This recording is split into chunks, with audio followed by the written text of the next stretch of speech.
직장인이라면 누구나 퇴근 이후 방해 없이 휴식을 취하고 싶은 마음이 클 텐데요. 특히 교사들의 경우 학부모들이 근무 시간은 물론이고 퇴근 후에도 상담 등 이런저런 명목으로 교사 개인한테 전화를 걸어와 교권과 사생활 침해가 심각하다는 조사 결과가 있었습니다. 구체적인 실태 어느 정도이고 또 해결 방안은 없는지 조성철 한국교청 대변인 연결해서 들어보도록 하겠습니다. 안녕하십니까? 예, 안녕하세요. 네, 전통적으로는 이 학부모든 학교에 전화를 건넨다든지 선생님하고 통화하는 게 사실 쉬운 일은 아닌데 네. 90%가 넘는 숫자네요. 설문조사 결과 다시 한번 좀 짚어주시죠. 네, 한국교총이 지난해 6월 유초중고교원 1,800여 명을 대상으로 휴대전화로 인한 교권 침해 설문을 했는데요. 네. 96% 정도, 그러니까 대부분의 교원이 개인 휴대전화 번호를 공개하고 있고 또 실제로 학생 학부모에게 전화, 문자 등을 받은 적이 있다고 응답했습니다. 네. 문제는 근데 이게 대부분 근무 시간 외에 연락이라는 점인데요. 근무 시간에 연락받았다는 비율은 11% 정도에 불과했고요. 네.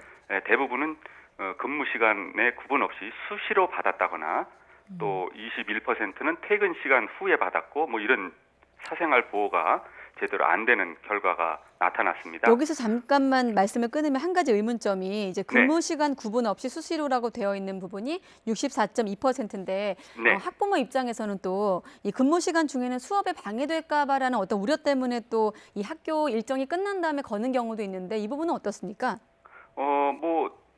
근무 시간 외에 네.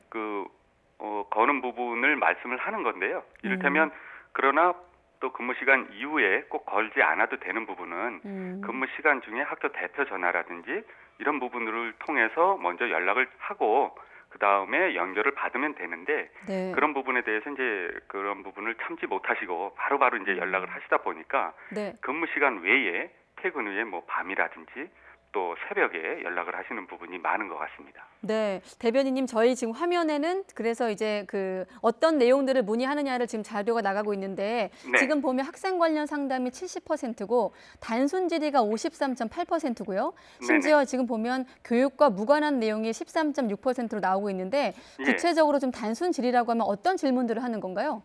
이를테면 내 녹색 어머니의 순서가 어떻게 되는지, 네. 또 오늘 우리의 준비물이 무엇인지, 그런 어떤 가정통신문 내용상 단순 질의가 많았고요. 네. 또 민원성 연락도 많으신데 이런 부분은 이제 아이가 집에서 부모에게 대들었는데 학교에서 지도를 어떻게 하는 것이냐, 이런 항의 전화가 있다든지 또 오늘 우리 아이가 자리를 바꿨는데 마음에 들지 않으니까 자리를 바꿔달라는 내용이 있다든지 또 우리 애가 집에 지금 오지 않았는데 찾아달라는 연락도 있고 이런 부분이 많이 지금 제기가 되고 있습니다. 그렇군요. 지금 좀 전에 그 대표 번호라고 말씀하셨는데 사실 그런 번호들도 좀 안내되어 있지 않습니까?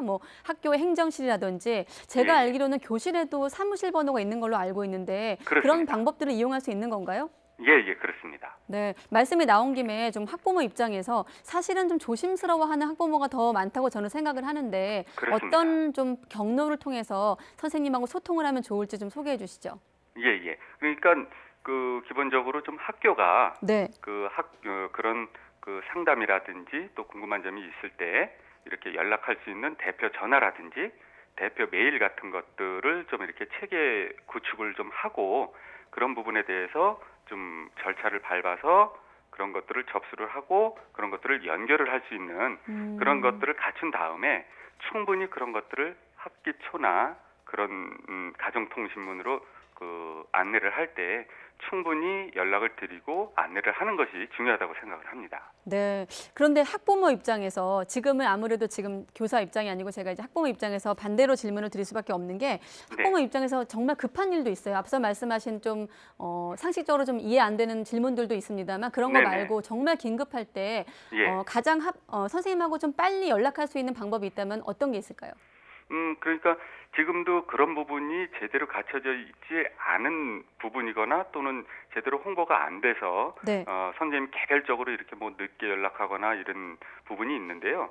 그런 부분도 어찌됐건 그러니까 그런 근무 시간 이후에 연락할 수 있는 어떤 비상 연락망 체계를 갖춰서 그런 것들을 홍보를 한다든지 아니면 선생님들한테 업무용 휴대폰 같은 것들을 지급을 한다거나 해서 그쪽으로 연결을 하게 하고 또 그 응대를 할 수 있게 그런 방법을 다각도로 그렇게 구축을 하는 게 중요할 것 네, 같습니다. 이 부분은 어떻습니까? 어떤 선생님 같은 경우는 개인 번호를 알려주는 경우도 있고 그냥 네, 학교 번호를 알려주는 선생님도 있는데 이 예, 교사들의 개인 번호 공개는 뭐 의무사항이거나 그런 건 아닌가요? 예, 예. 그런 부분은 뭐 법 제도적으로나 뭐 지침이나 뭐 이런 걸로 정해진 바가 없습니다. 그래서 네, 많은 선생님들은 이제 학생들과 소통상 편의를 위해서 이제 공개하는 경우가 많은데 또 많은 또 선생님들은 학부모들의 또 이제 민원 때문에 공개를 하는 네. 경우가 많은 것 같습니다. 그러니까 당장 그런 부분을 연락을 받지 않거나 하면 당장 뭐 항의가 들어온다거나 교육적인 민원이 들어간다거나 하니까 또 그런 네. 부분을 어쩔 수 없이 또 이제 공개를 하고 그런 부분에 대해서 이제 불만이 제기되고 있는 그런 상황인 것 같습니다. 네. 앞서 잠깐 업무용 휴대전화 번호를 주는 시범 사업을 언급하셨는데 그런 부분들도 좀 근본적인 대책이 될까요? 업무용 휴대폰이나 번호를 따로 주고 네. 또 이제 하면 일정 부분 효과가 있을 수도 있겠습니다. 하지만 그 많은 예산이 들고 또 그런 부분이 오히려 이제 불편하다면서 민원을 계속 제기할 수도 있기 때문에 네. 아주 근본적인 대책이라고 볼 수는 없을 것 같아요. 그래서 보다 좀 다른 근본적인 대책이 병행이 돼야 될 것 같습니다. 네, 보다 좀 나은 대책이라고 하면 한국교총 포함해서 교원 여러분들이 좀 고민하고 있는 실질적인 대안들이 있으면 끝으로 예, 소개해 예. 주시죠. 예, 뭐 설문조사에서도 90% 가까운 선생님들이 휴대전화 사용과 관련한 어떤 분명한 가이드라인을 만들자 이런 응답이 많으셨어요.